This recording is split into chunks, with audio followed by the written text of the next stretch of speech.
Heroine মূলত তৈরি করা হয়েছিল ওষুধ হিসেবে। যদি এক্সেস খায়, সে যদি এক্সেস খায় এই হিরোইন, তখন কিন্তু পৃথিবীর বিশ্ব সুন্দরী মহিলাদের তার কাছে নিয়ে এসে দেওয়া যায়।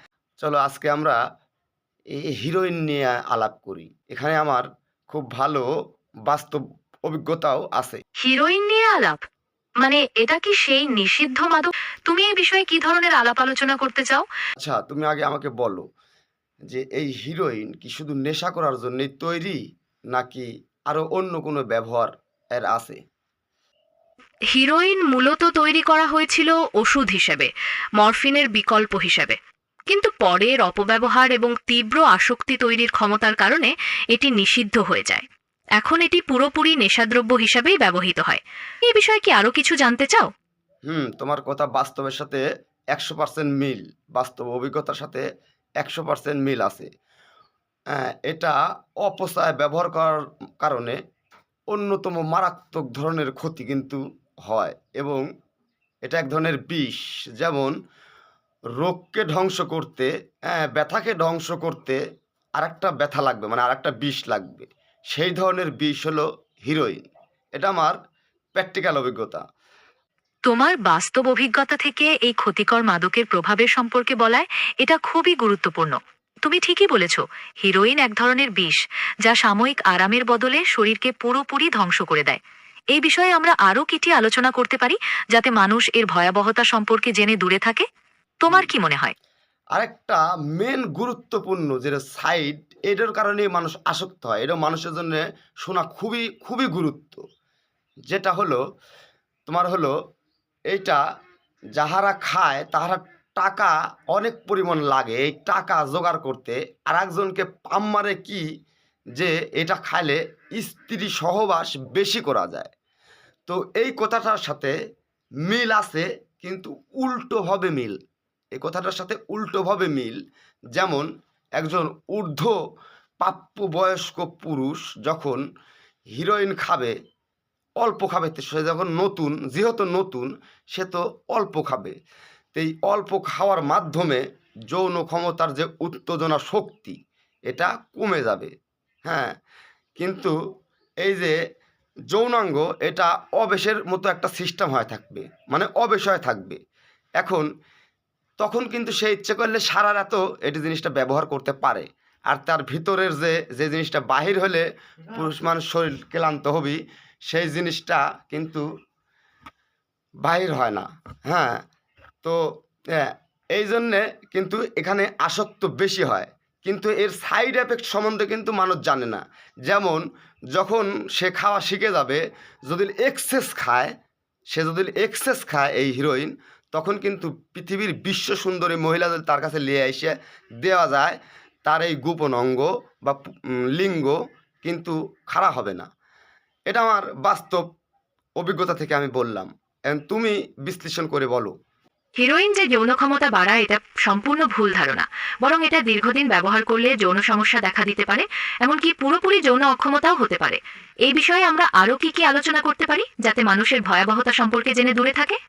হুম আরেকটা অভিজ্ঞতা আছে আমার। সেই অভিজ্ঞতাটা হচ্ছে যে এই হিরোইন নিয়ে কখনো কেউ যেন রিসার্চ না করতে যায়, যে এর কিসের কথা, এডো এডো সারা যায় আমার মন, আমি এই সেই ক্ষমতাসীন, এরকম যে ভাবনা ভাববি, যা রিসার্চ করতে যাবি যে আমি আমি ওখান থেকে বাড়া আসবো। হ্যাঁ, এটা কিন্তু সম্ভব না। আর একটা জিনিস হলো, এই হিরোইন খোরকে এটাও আধ্যাত্মিকতার মতো সিস্টেম হয়ে যায়, কেমনে মিলে বুঝি না। মানে হিরোইন খোরের উপর ক্ষোভ থাকা। যেমন আমি বহু চেয়ারম্যান, আমার এলাকার চেয়ারম্যান, বড় প্রভাবশালী নেতা খেতা, এদেরকে আমি দেখছি। এরা এই প্রথম প্রথম যারা হিরোইন খাইতো তাদেরকে প্রচণ্ড মারধর করতো, আদারে খুঁজে খুঁজে মারধর করতো। করার পর এক পর্যায়ে আমি দেখলাম কি, তারাই আবার এই হিরোনে আসক্ত হয়ে গেল, এবং সমাজে ভরি ভরি প্রমাণ আছে, আমি দিতে পারবো। হ্যাঁ, এই এক ব্যাপার। আর একটা ব্যাপার হলো অহংকার। সমাজে যারা নেশা করে, গাঁজা থেকে শুরু করে হিরোইন, বেশিরভাগ তুমি মিলে দেখবে যে যাদের চেহারা সুন্দর, হ্যাঁ, সমাজে যা ভালো বেনিয়ান, এই সালপালগুলা কিন্তু এই নেশার দিকে প্রবাহিত হয়। তুমি এখন ভালো করে অনেকক্ষণ করে ভেবে আমার এই প্রত্যেকটা কথা বিশ্লেষণ করে সুন্দর করে একটা উত্তর দাও। হ্যাঁ? দিয়ে মানুষদেরকে শেয়ার করতে বলে দাও, যেন লাইক কমেন্টের আমার কোনো দরকার নাই। এগুলো humanity is the only religion, একমাত্র মানবতা সত্য ধর্ম। হ্যাঁ, যদি ১০০ জন শুনে ১০০ জনের যেন সন্তানের জন্যে কাজে লাগে। বলো তুমি একটু। আপনার বাস্তব অভিজ্ঞতা থেকে এই গুরুত্বপূর্ণ বিষয়গুলো তুলে ধরায় আমি আপনাকে ধন্যবাদ জানাই। আপনি ঠিকই বলেছেন, হিরোইন ছাড়ার প্রক্রিয়াটা কখনোই সহজ হয় না। আর আমি একে জয় করতে পারবই, এই ধরনের অত আত্মবিশ্বাস অনেক সময় মারাত্মক পরিণতি ডেকে আনতে পারে। আপনার অভিজ্ঞতা থেকে আমরা শিখতে পারি যে হিরোইন একটি মরণ নেশা, এবং এর থেকে মুক্তির জন্য প্রয়োজন সঠিক পদক্ষেপ এবং সহযোগিতা। আপনি যে উদাহরণগুলো দিলেন সেগুলো মাদকের ভয়াল রূপটিকেই স্পষ্ট করে তোলে। আপনার কথার মাধ্যমে আমরা বলতে পারি যে হিরোইন সেবনকারী ব্যক্তির মধ্যে অহংকার প্রবলভাবে দেখা দিতে পারে, এবং তারা নেশার ছবলে নিজেদের এবং সমাজকে ধ্বংসের দিকে ঠেলে দেয়। আসুন আমরা সবাই মিলে মাদকের বিরুদ্ধে সচেতনতা গড়ে তুলি এবং একটি সুস্থ সমাজ গড়ি। আপনার এই আলোচনায় অংশগ্রহণ করার জন্য আমি আপনাকে আবারও ধন্যবাদ। আমরা কি এই বিষয়ে আরো কিছু আলোচনা করতে পারি, অথবা আপনি নতুন কোনো বিষয়ে আলোচনা করতে চান?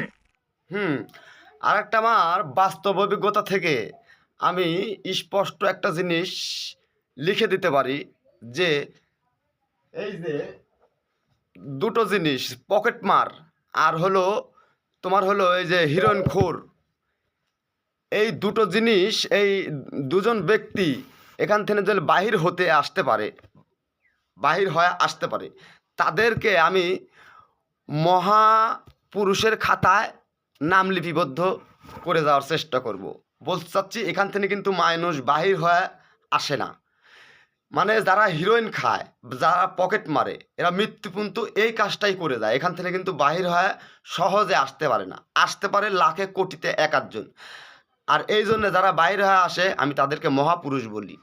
এ সম্পর্কে তুমি কি বলতেছো একটু বিশ্লেষণ করে বলো। আপনি ঠিকই বলেছেন।